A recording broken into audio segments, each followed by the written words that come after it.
Oi pessoal, tudo bem? Boa tarde. Hoje eu vou dar sequência naquilo que a gente vinha conversando, né?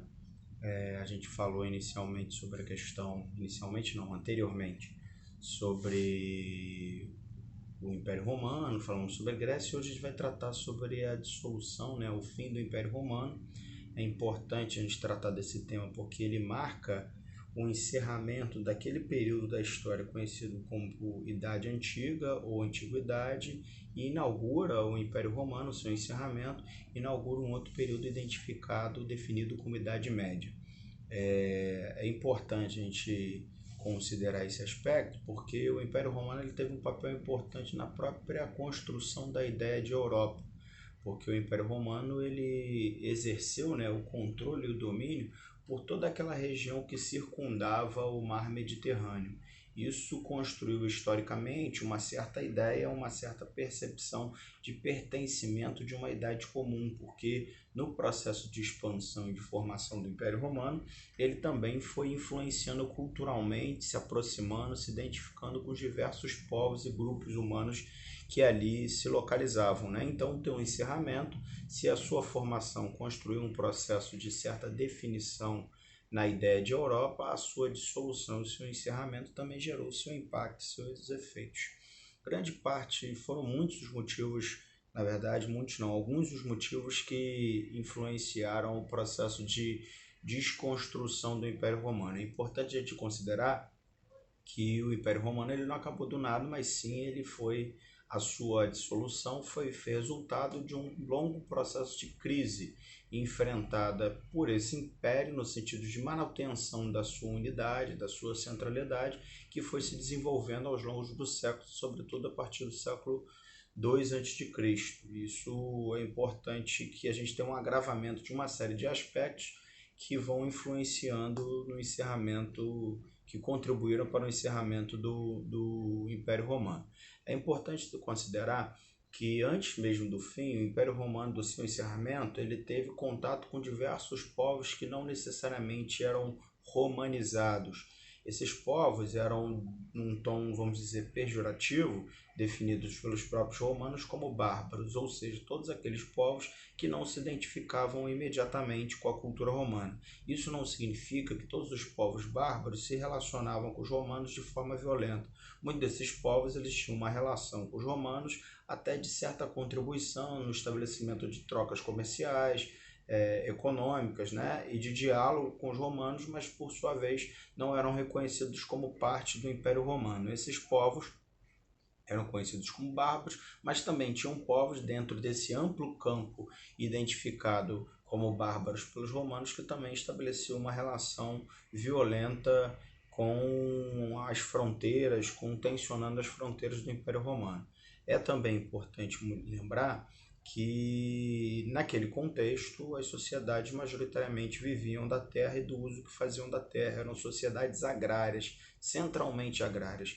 Então, o que se buscava e o que desejavam esses povos, além das riquezas que ansiavam no sentido de curto prazo, nos conflitos e nos saques que exerciam nas diversas regiões do Império Romano, era também o acesso à terra para garantia da sobrevivência e melhorar as suas condições de vida, né? As terras da Península Ibérica, elas eram conhecidas como terras férteis, né? Fora que o clima também mais ameno propiciava melhores resultados do ponto de vista da produção. Então, o objetivo primordial da atenção e da relação desses povos era a garantia da sua sobrevivência, a melhoria das suas condições de vida através de terras mais produtivas, né?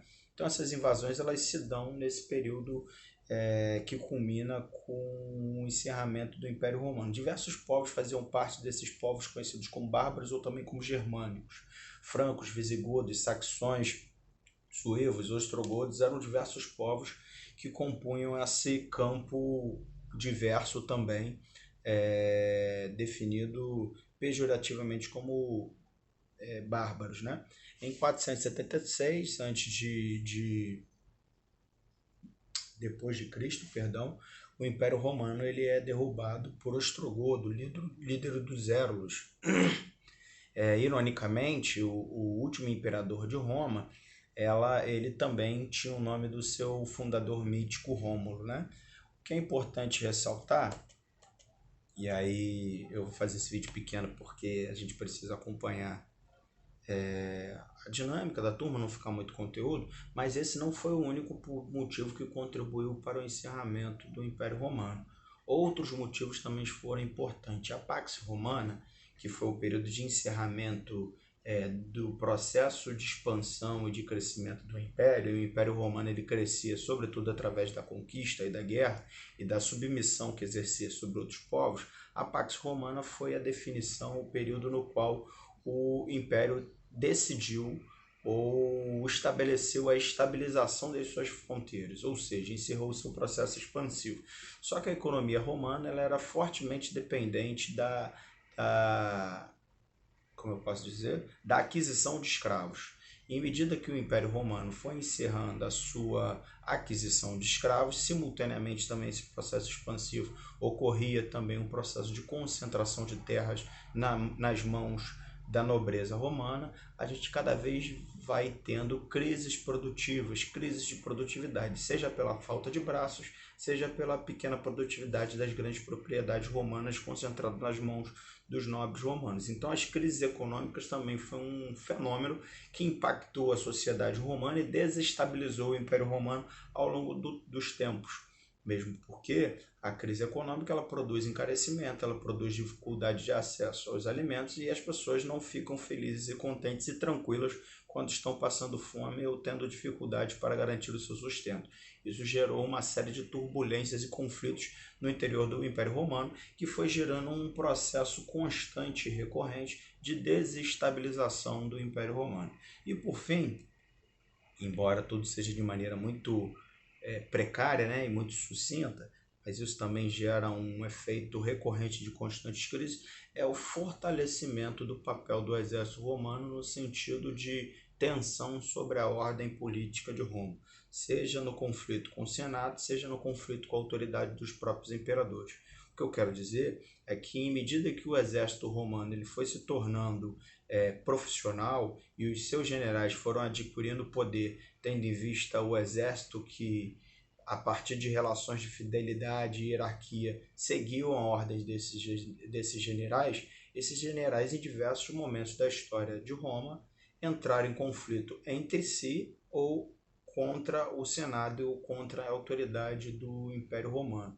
Então, contraditoriamente, à medida que o exército romano se fortaleceu e contribuiu para o fortalecimento do Império Romano, ele também produziu elementos para a sua própria desordem, para a sua própria fragilidade. Então, esses aspectos são importantes, contribuíram para o processo de agravamento que culmina no encerramento do Império Romano. Antes disso, a gente tem a divisão do Império entre Império Romano do Ocidente e Império Romano do Oriente, no sentido de aperfeiçoar o seu funcionamento, a sua organização e manutenção da sua ordem, mas isso a gente vai tratar na próxima aula. Beleza, pessoal?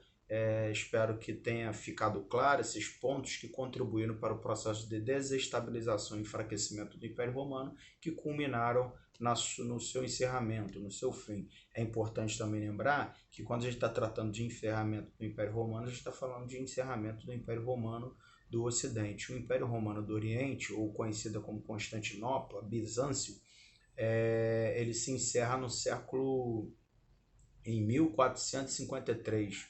Posso estar errando a data, mas eu acho que é isso mesmo.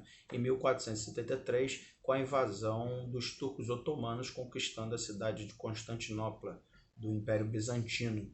E aí a gente tem um encerramento da trajetória do Império Romano do Oriente, mas isso é um outro tema, e depois a gente vai tratar outros aspectos também, como a formação do período medieval. Um grande abraço, espero que todos estejam bem. Fiquem bem a todos. Não sei se todo mundo reparou, eu estou com uma espinha gigantesca aqui, mas porque eu sou jovem ainda. Um grande abraço.